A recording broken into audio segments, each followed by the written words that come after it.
All right, everybody, what's going on? This is your boy Jay coming at you live once again with another live. And don't be surprised, Instagram, there's like glitter falling all over me on Instagram. And today, part two. Hey, what's going on, Allison? Good to have you. And part two of chapter two, effect of thought on circumstances on As a Man Thinketh by James Allen. What's going on, Kevin G? Good to have you, brother. So let me start. I'm going to pick up right where I left off yesterday. And here we go. Yeah, Lego, my brother. Men do not attract that which they want, but that which they are. Their inmost thoughts and desires are fed with their own food, be it foul or clean. The divinity that shapes our ends is in ourselves. It is actually our very self. Not what he wishes and prays for does a man get, but hey, what's going on, Marpe? Good to have you again. Actually, your name was not Marpe. I think it was something else. You can tell me what your name was. I'll say it correctly. Not what he wishes or and prays for does a man get, but what he justly earns. His wishes and prayers are only gratified and answered when they harmonize with his thoughts and actions. So it's not that you just wish for something, you actually get what you wish and pray for when you actually harmonize those wishes and prayers with your thoughts and actions. So what then is the meaning of fighting against circumstances? It means that a man is continually revolting against an effect without, while all the time he is nourishing and preserving its cause in its heart. That cause may take the form of a conscious vice or an unconscious weakness. But whatever it is, it stubbornly retards the efforts of its possessor and thus calls aloud for remedy.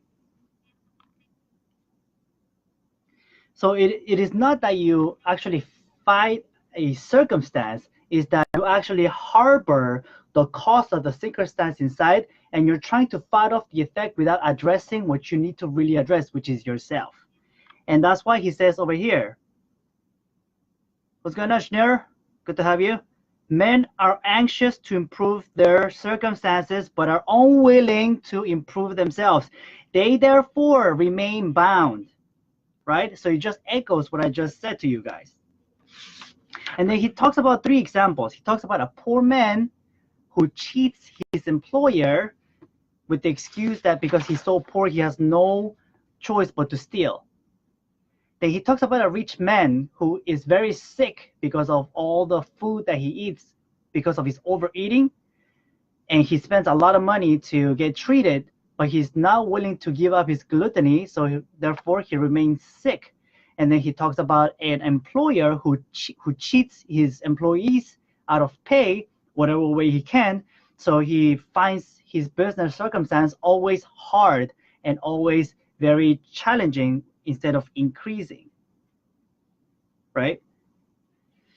So he talks about also examples of where people from the outside look like somebody's very dishonest, but actually that person has more virtues. That's why they're succeeding, right? And there's people that on the outside look very virtuous, but because they have a lot of very deep-rooted vices, they always suffer.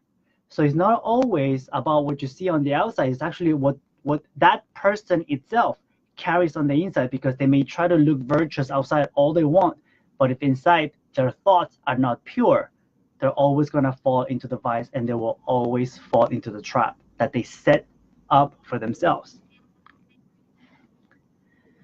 The great law, which is absolutely just and which cannot therefore give good for evil, evil for good. Possessed of such knowledge, he will then know, looking back upon his past ignorance and blindness, that his life is and always was justly ordered, and that all his past experiences, good and bad, were the equitable outworking of his evolving yet unevolved self. So it's not even just about you not being aware that you were ignorant as to how much power you carry. Is that it's just a natural progression of you evolving, because we're all here to evolve. The only thing is that we're just still not evolved. Wow, and there's so much to share. I don't even think if I can finish it today. So, okay, here. He says, suffering is always the effect of wrong thought in some direction. It is an indication that the individual is out of harmony with himself, with the law of his being. The sole and supreme use of suffering is to purify, to burn out all that is useless and impure. So check this out. There could be no object in burning gold after the dross had been removed, and a perfectly pure and enlightened being could not suffer. So you suffer to purify yourself, to purify your thoughts, so that you self-analyze yourself and you grow. And once you grow and evolve, you stop being so affected and suffering due to your own wrong thoughts, right? A man is not rightly conditioned until he is a happy, healthy, and prosperous being. And happiness, health, and prosperity are the result of a harmonious adjustment of the inner with the outer, of the man with his surrounding. So it is always everything always starts with you. Law, not confusion, is the dominating principle in the universe. Justice, not injustice, is the soul and substance of life. And righteousness, not corruption, is the molding and moving force in the spiritual government of the world. This being so, man has but to right himself to find that the universe is right.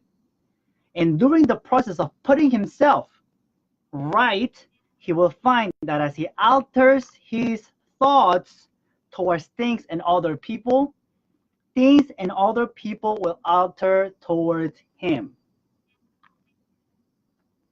A particular train of thought, persistent in be good or bad, cannot fail to produce its result on the character and circumstances. A man cannot directly choose his circumstances, but he can choose his thoughts, so indirectly yet surely shape his circumstances. And let me finish off by sharing with you guys this poem. So you will be what you will to be. Let failure find its false content in that poor word environment. But spirit scorns it and is free. It masters time, it conquers space. It calls the boastful trickster chance, and bids the tyrant circumstance uncrown and fill a servant's place. The human will, that force unseen, the offspring of a deathless soul, can hew a way to any goal, though walls of granite intervene. Be not impatient in delays, but wait as one who understands. When spirit rises and commands, the gods are ready to obey. So that was chapter 2, guys, of As a Man Thinketh by James Allen. It is extremely short. Let me tell you, it's not many pages, but each page is so packed. It's 23 pages long. It is so packed with so much wisdom that just to share the few pages that I'm sharing about my insights with you guys, it takes a great amount of effort. I don't even know what I dare take out, because there's just so much wisdom on each paragraph and each sentence. So I highly recommend you guys read it yourself too. You can use the insights that I use to match it with yours and and you can share your opinions about what you think after reading it with me. So with that, I always love you all, and thank you very much for investing time of your precious day with me. And I look forward to sharing with you more on the next one. With that, it was your boy Jay. Peace out. One love, y'all.